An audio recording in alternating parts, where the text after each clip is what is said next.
So I actually grew up on this side of town, and it's known just kind of as like an area of significant poverty over here. Literally 1 mile up the road is the place where they consider, you know, the ghetto of Fayetteville. And so like just growing up kind of in that lifestyle and around those sorts of people, that just like, there's a lot of desolation, there's a lot of hopelessness. And this was just always kind of a spot I came to collect myself and to like get some quiet.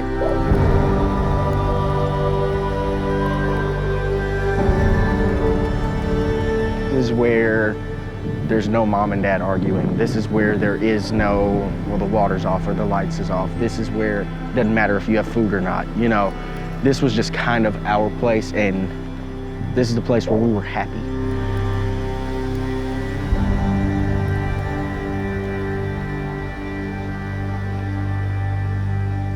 After we moved here, my mom was just kind of searching for something for us to get involved with. She kind of saw the issues that were going on in our neighborhood. She actually ran across Potter's House. One day she just told me, she was like, hey, these folks are gonna come pick you up from your house and hang out with you for a few hours. We were just sitting there laughing and playing and everything, and the next thing I knew, it was years later. I consider every last staff member to be one of my mentors. My real dad didn't stick around. Just kind of up and left.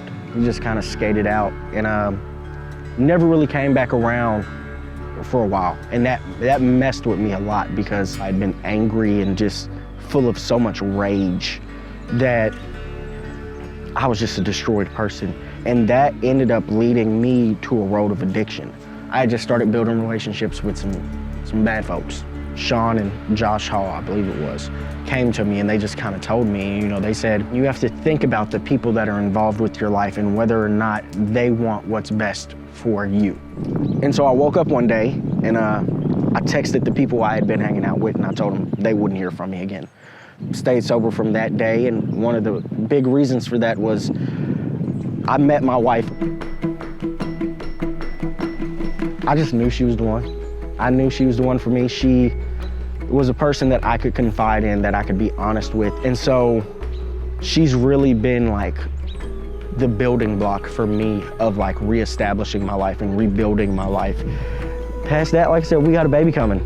That's the best thing ever. Like, I cannot wait. It's gonna be a little girl, and that's just awesome. I never thought I would have had a kid, let alone in my community, having a kid with someone that you're married to and love. That's completely unheard of. It'll be here in January. Her name's gonna be Ava Claire, and Ava Claire is gonna be absolutely 100% loved more than any child has ever been freaking loved in her life. Growing up, I didn't feel like I really had anybody. And so without Potter's House and the people that were there and actually cared about me and wanted me to succeed, I wouldn't have went to college. I know the hearts of those guys up there and those women up there. They really care about people, and they really care about this community. They really care about those kids and those kids' futures. And you know, Potter's House's philosophy is hope and a future. How do we take people who are in this cycle of hopelessness and give them hope? And Potter's House does that in a lot of ways. The most important ways they do that is every summer they take kids to KA. Every summer they say, hey, we don't care if you have the money to pay for it. We're gonna figure out a way to get you to camp, and we're gonna make sure you enjoy it, you know?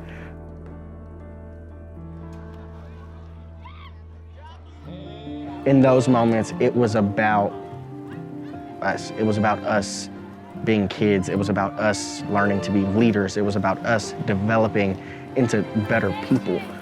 KAA is special, and I wouldn't have had KAA, and I wouldn't have met those friends had it not been for Potter's House. It's somewhere where you go and you are happy to be there. You are happy to be there, everybody else is happy to be there, and everybody knows that they're here for one reason and one reason only, and that is for community. And that is something Potter's House just stands by. It's about, let's give people a reason to be happy, you know? And Potter's House does that.